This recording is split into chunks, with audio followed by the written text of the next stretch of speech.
Hello, my name is Apostolos Kritikos, and this is my presentation regarding my academic work selected to be presented in the Open Source Systems Conference for the year 2020.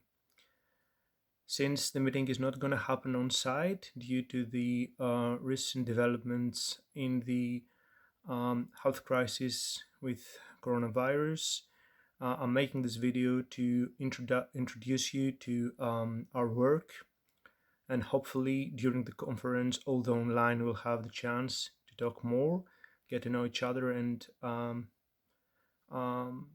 discuss and exchange very interesting um, opinions about the future of open source software.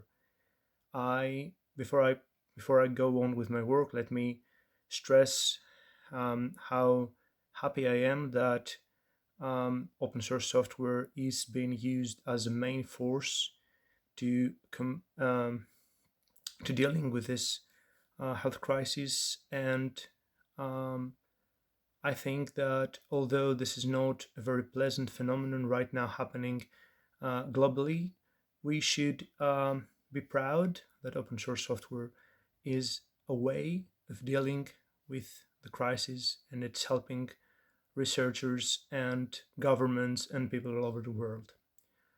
Now, before I go on with the work, let me also extend my warmest wishes and my thoughts to all of you, the organization committee, the participant, the attendees, the speakers, everyone who is involved in this conference, that you and your family are safe, sound, and healthy.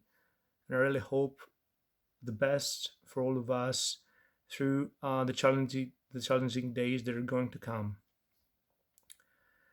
As far as I'm concerned, I'm talking to you from Greece, more specifically northern Greece, from the city of Thessaloniki. I am a PhD candidate with the Computer Science Department of the Aristotle University of Thessaloniki. And let me share with you some information about our university. Aristotle University of Thessaloniki is the bigger university in Greece in terms of space. It's more than 430,000 square meters, the campus, and it hosts 10 schools with 40 departments. It also includes 295 research laboratories and one of the biggest libraries in the Balkan area in university libraries.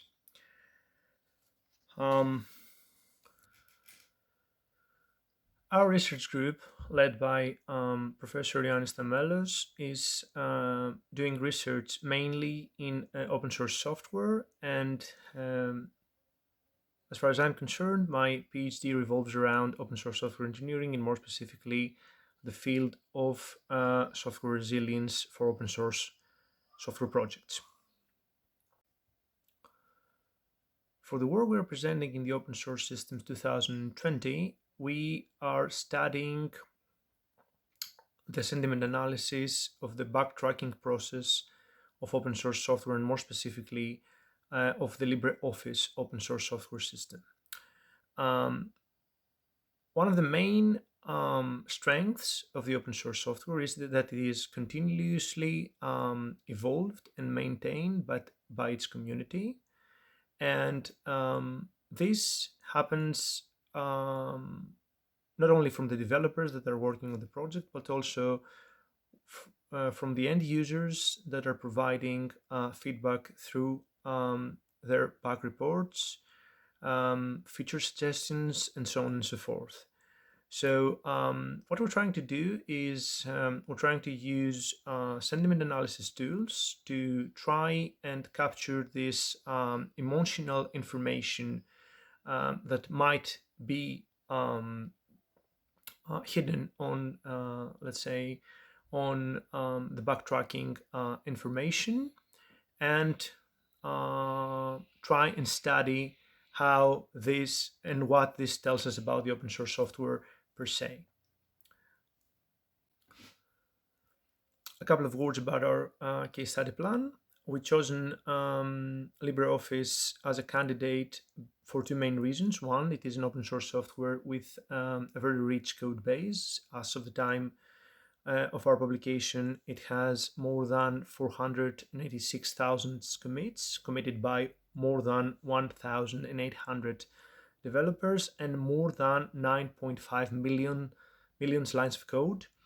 It also has a very active community around it, and there are no signs of long-term decline.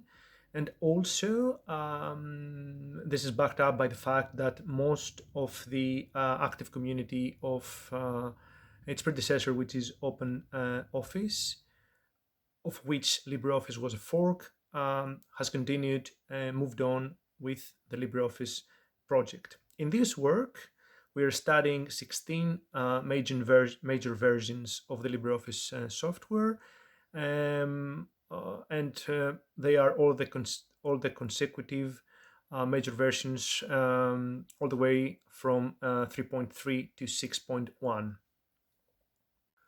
For the aforementioned versions, we collected through the Bugzilla tool for backtracking that the LibreOffice open source software is using, 740 bug reports, which consist of 6,960 comments in total.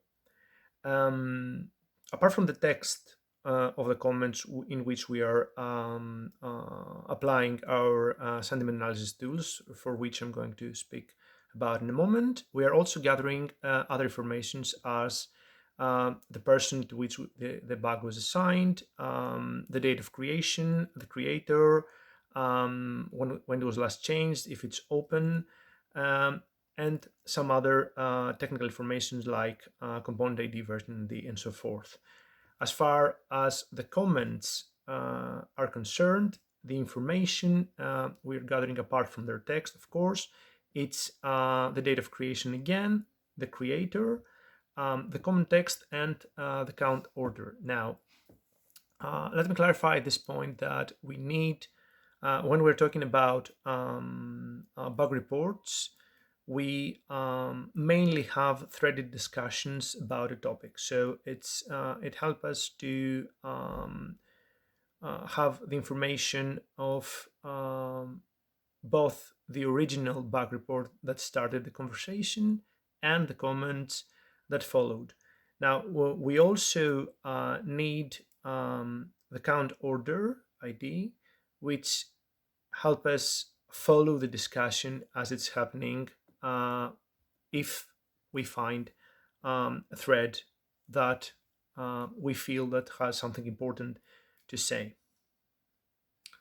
As far as the sentiment analysis is concerned, we've chosen two tools to work with, namely Vader, which stands for Valence Aware Dictionary and Sentiment Reasoner, which is an academic product, and Meaning Cloud, which is a commercial product. Although Meaning Cloud is a paid software, we were covered by its free version, which allows up to 20,000 articles, which was more than enough to cover our needs about the bug reports we needed to investigate. As far as the sentiment analyzers are concerned, they're completing our dataset with information regarding the sentiment analysis score of both the original bug and the threaded discussion under it. And those information have to do with the positivity of the sentiment in the comment, the score of the sentiment, the confidence of that measurement, if there are some elements of irony within the comment, of subjectivity, it is another information that we gather. If there is, if the comments are in agreement, there's another metric that we're using. And this information are added to the bug tracking information, and they are forming the dataset we used. In the next section of our publication, we are presenting the statistical analysis in extent. Unfortunately, due to time brevity in this video, I'm not going to go through detail for this section, but I will be happy to present it and discuss it with you in the conference.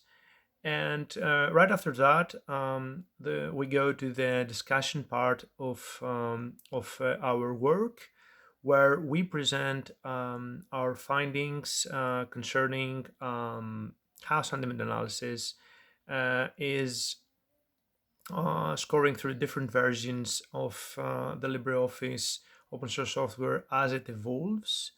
And the fact that we have 16 major versions covers a span of time that it is covering a lot of time of development of the software, and there are some interesting results there. How many things concerning subjectivity, irony, and stuff like that we are seeing in the backtracking reports of the users, because if you take under considerations that those back reports are mainly for technical work. There are technical bug reports. There are things that doesn't work and the people need to get fixed. One might argue that we shouldn't find things as irony, subjectivity, and stuff like that. We would be expecting to have specific needs to be done. And other interesting things that I would be happy to present, and then have a fruitful discussion with you, and maybe have some of your thoughts to consider, along with the threats to validity that we are already describing our work and our ideas for the future work. Concluding this video, I would like to share with you my regret for not being able to visit Innopolis University and meet all of you in person. It's something that I would very much like to have the chance to do, but unfortunately this will have to wait for a future time. But I've seen photos and videos of the area and the university, and it looks fantastic. And I want to congratulate everyone there for doing such great work with this university. I would also like to thank the two co-authors of my of this work that we are presenting, which is Theodoros Venetis, a student of ours, and of course my supervisor on my PhD and my mentor, Professor Ernst Melos, for helping with this work and giving his insights as always. I will leave you again with my wishes for you to be safe and healthy, along with all the people you care about. And from the bottom of my heart, all the best to all the people around the world. Let's stay strong and do the best we can to beat this thing, as other crises in the past. Thank you so much.